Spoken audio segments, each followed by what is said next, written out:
La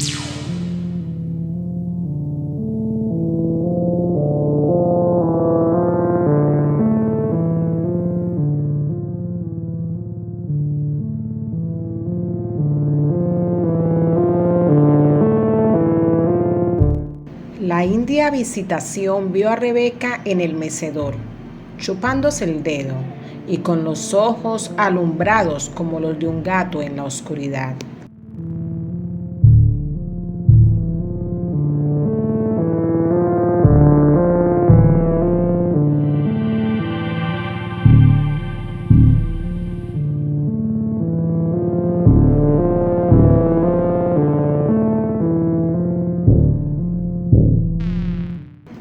Pasmada de terror, atribulada por la fatalidad de su destino, Visitación reconoció en esos ojos los síntomas de la enfermedad.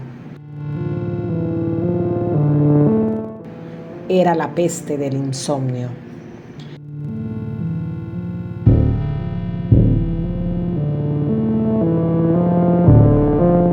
Se quedó, porque su corazón fatalista le indicaba que la dolencia letal había de perseguirla de todos modos hasta el último rincón de la tierra.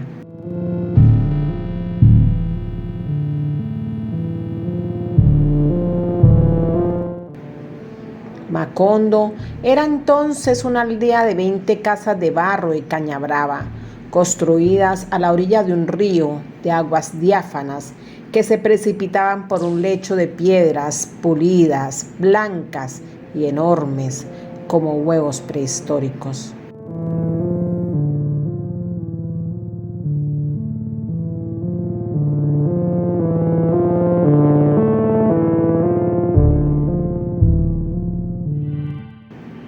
José Arcadio Buendía era el hombre más emprendedor que se vería jamás en la aldea. Había dispuesto de tal modo la posición de las casas que desde todas ellas podía llegarse al río y abastecerse de agua con igual esfuerzo. Y trazó las calles con tan buen sentido que ninguna casa recibía más sol que otra a la hora del calor.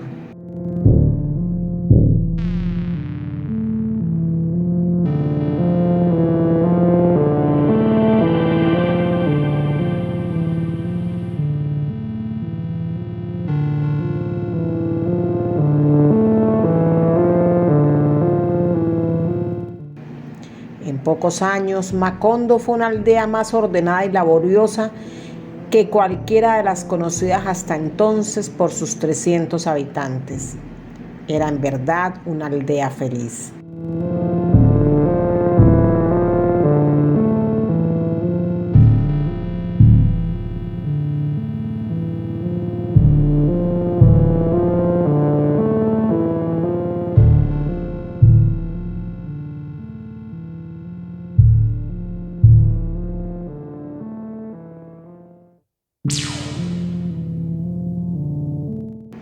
Nadie entendió la alarma de Visitación. Si no volvemos a dormir, mejor, decía José Arcadio Buendía, de buen humor. Así nos rendirá más la vida.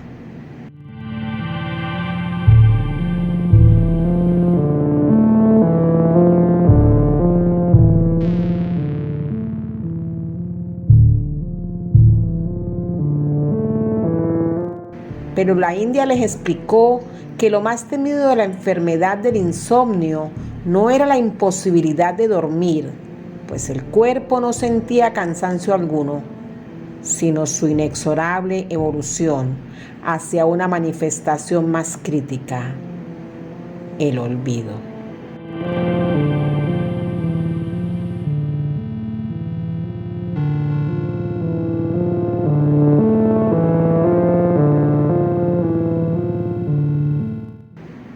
Quería decir que cuando el enfermo se acostumbraba a su estado de vigilia, empezaba a borrarse de su memoria los recuerdos de la infancia, luego el nombre y la noción de las cosas, y por último, la identidad de las personas.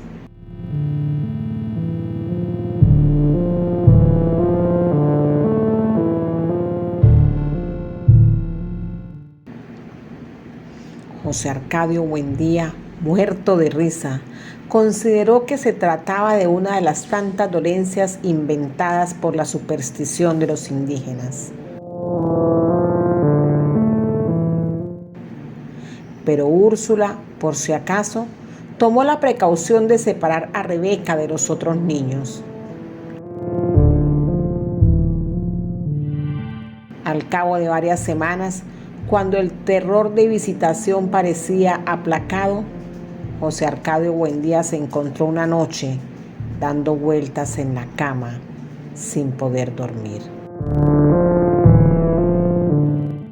No se alarmaron hasta el tercer día, cuando a la hora de acostarse se sintieron sin sueño y cayeron en cuenta de que llevaban más de 50 horas sin dormir.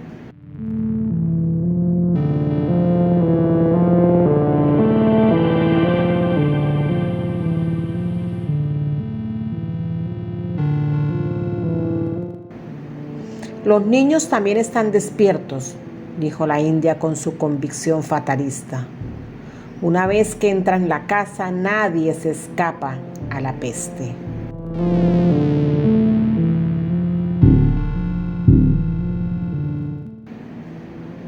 Habían contraído, en efecto, la enfermedad del insomnio.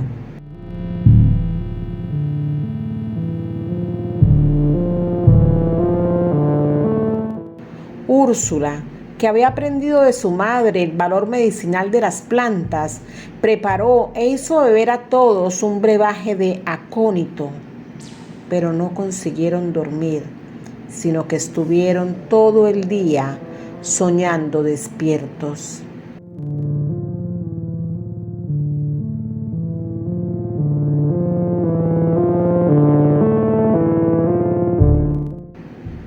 En ese estado de alucinada lucidez, no solo veían las imágenes de sus propios sueños, sino que los unos veían las imágenes soñadas por los otros.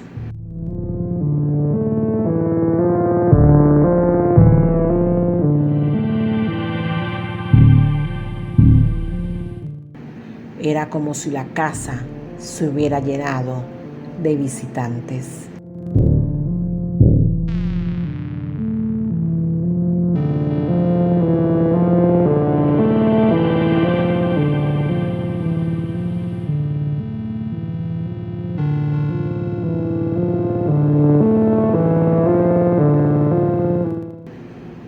Mientras tanto, por un descuido que José Arcadio Buendía no se perdonó jamás, los animalitos de caramelo fabricados en la casa seguían siendo vendidos en el pueblo.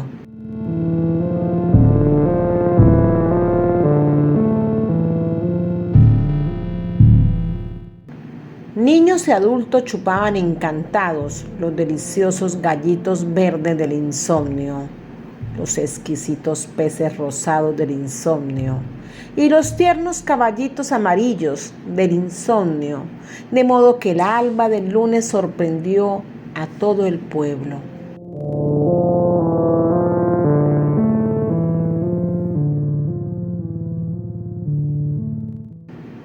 Al principio nadie se alarmó.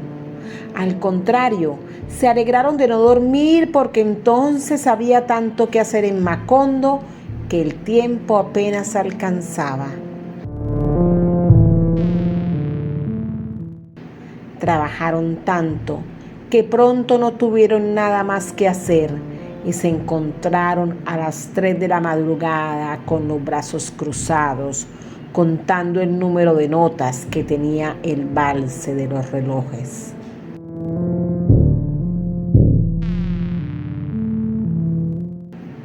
Los que querían dormir, no por cansancio, sino por nostalgia de los sueños, recurrieron a toda clase de métodos agotadores.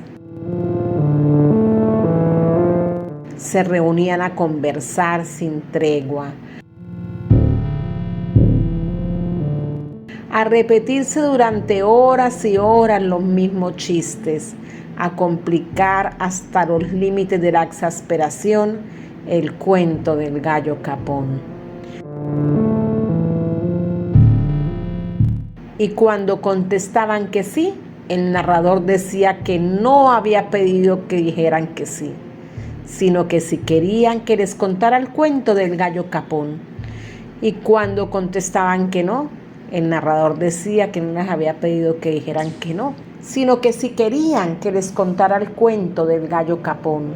Y cuando se quedaban callados, el narrador decía que no les había pedido que se quedaran callados, sino que si querían que les contara el cuento del gallo capón.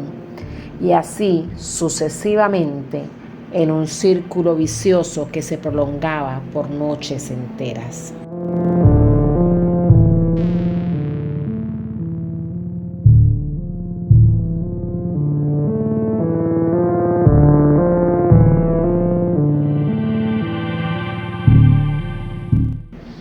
Cuando José Arcadio Buendía se dio cuenta de que la peste había invadido el pueblo, reunió a los jefes de familia para explicarles lo que sabía sobre la enfermedad del insomnio y se acordaron medidas para impedir que el flagelo se propagara a otras poblaciones de la Ciénaga.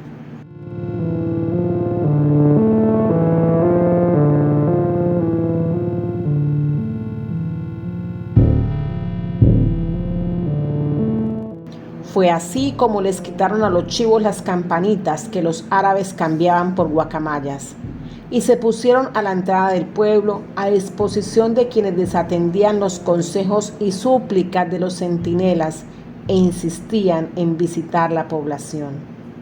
Todos los forasteros que por aquel tiempo recorrían las calles de Macondo tenían que hacer sonar su campanita para que los enfermos supieran que estaban sanos. No se les permitía comer ni beber nada durante su estancia, pues no había duda de que la enfermedad solo se transmitía por la boca y todas las cosas de comer y de beber estaban contaminadas de insomnio.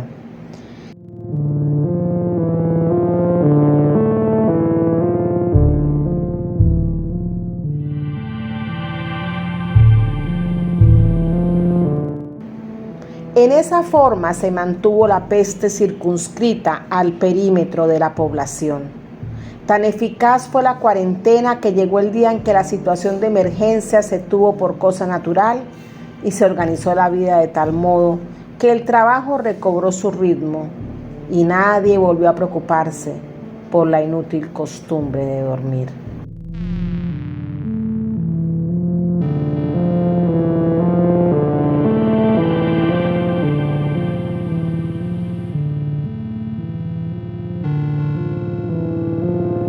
Fue Aureliano quien concibió la fórmula que había de defenderlo durante varios meses de las evasiones de la memoria. La descubrió por casualidad. Insomne experto, por haber sido uno de los primeros, descubrió que tenía dificultades para recordar casi todas las cosas del laboratorio. Entonces las marcó con el nombre respectivo, de modo que le bastaba con leer la inscripción para identificarlas. Cuando su padre le comunicó su alarma por haber olvidado hasta los hechos más impresionantes de su niñez, Aureliano le explicó su método. Y José Arcadio Buendía lo puso en práctica en toda la casa y más tarde lo impuso al todo el pueblo. Con un hisopo entintado marcó cada cosa con su nombre: mesa, silla, reloj, puerta, pared, cama, cacerola.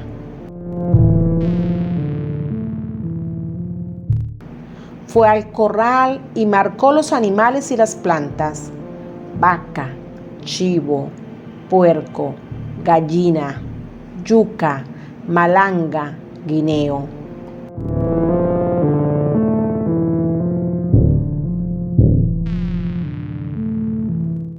Poco a poco, estudiando las infinitas posibilidades del olvido, se dio cuenta de que podía llegar un día en que se reconocieran las cosas por sus inscripciones, pero no se recordara su utilidad.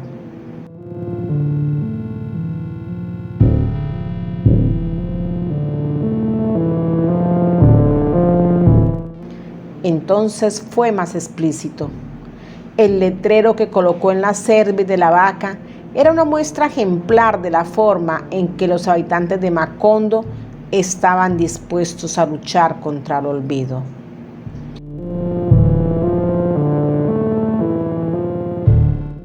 Esta es la vaca. Hay que ordeñarla todas las mañanas para que produzca leche. Y a la leche hay que hervirla para mezclarla con el café y hacer café con leche.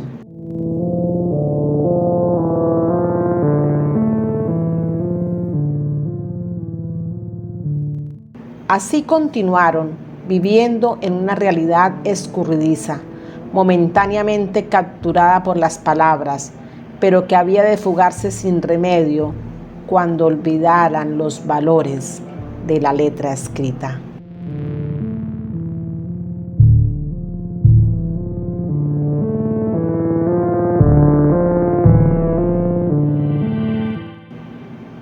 En la entrada del camino de la ciénaga se había puesto un anuncio que decía Macondo y otro más grande en la calle central que decía: Dios existe.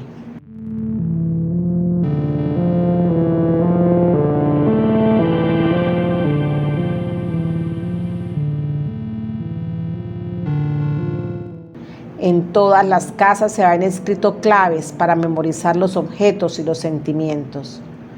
Pero el sistema exigía tanta vigilancia y tanta fortaleza moral que muchos sucumbieron al hechizo de una realidad imaginaria, inventada por ellos mismos, que les resultaba menos práctica, pero más reconfortante.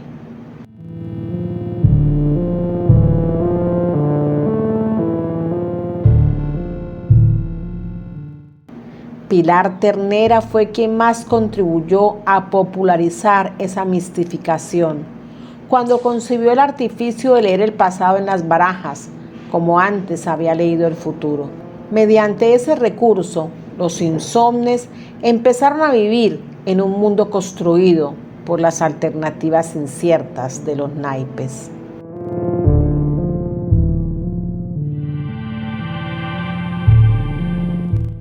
Derrotado por aquellas prácticas de consolación, José Arcadio Buendía decidió entonces construir la máquina de la memoria que una vez había deseado para acordarse de los maravillosos inventos de los gitanos. El artefacto se fundaba en la posibilidad de repasar todas las mañanas y desde el principio hasta el fin la totalidad de los conocimientos adquiridos en la vida.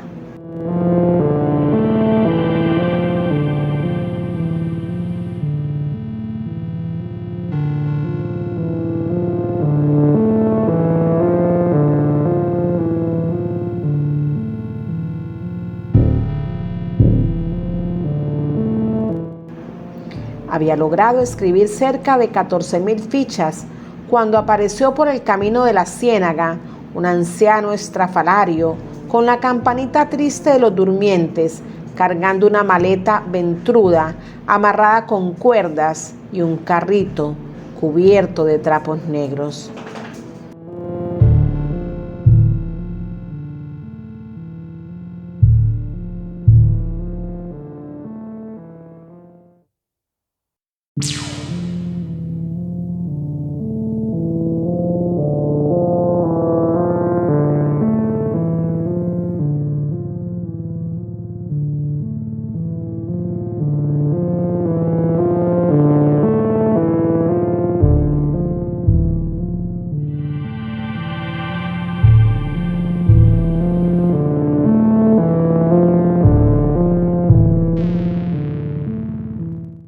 Fue directamente a la casa de José Arcadio Buendía. Visitación no lo conoció al abrirle la puerta y pensó que llevaba el propósito de vender algo, ignorante de que nada podía venderse en un pueblo que se hundía sin remedio en el tremedal del olvido. Era un hombre decrépito, aunque su voz estaba también cuarteada por la incertidumbre y sus manos parecían dudar de la existencia de las cosas. Era evidente que venía del mundo donde todavía los hombres podían dormir y recordar.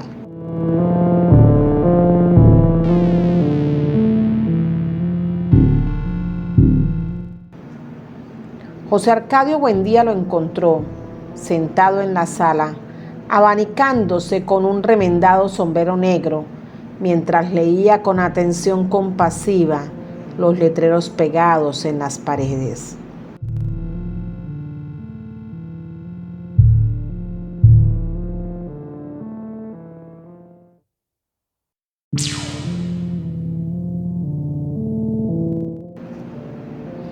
Lo saludó con amplias muestras de afecto, temiendo haberlo conocido en otro tiempo y ahora no recordarlo. Pero el visitante advirtió su falsedad. Se sintió olvidado.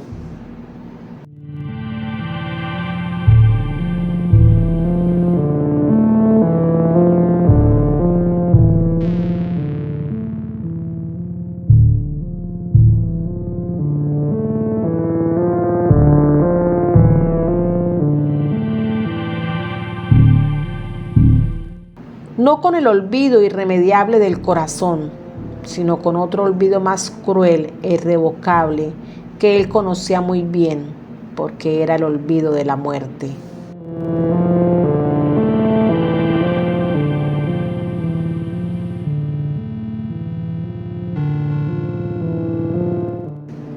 Entonces comprendió. Abrió la maleta atiborrada de objetos indescifrables y de entre ellos sacó un maletín con muchos frascos. Le dio a beber a José Arcadio Buendía una sustancia de color apacible y la luz se hizo en su memoria.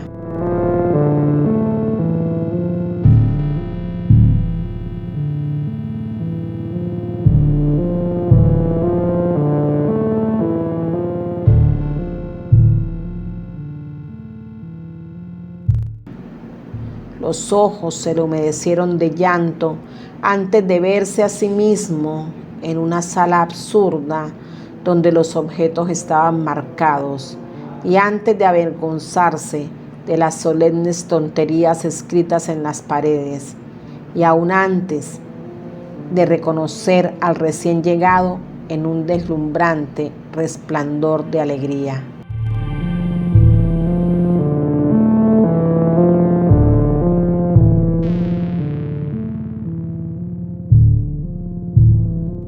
Era Melquiades.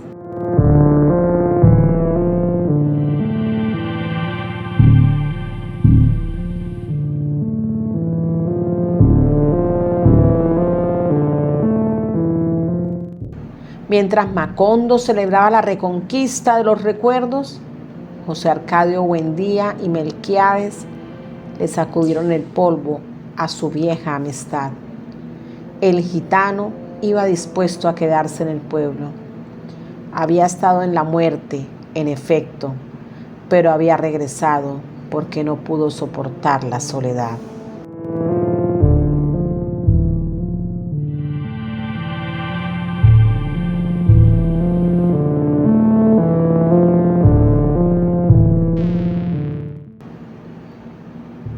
Fragmento del libro 100 años de soledad.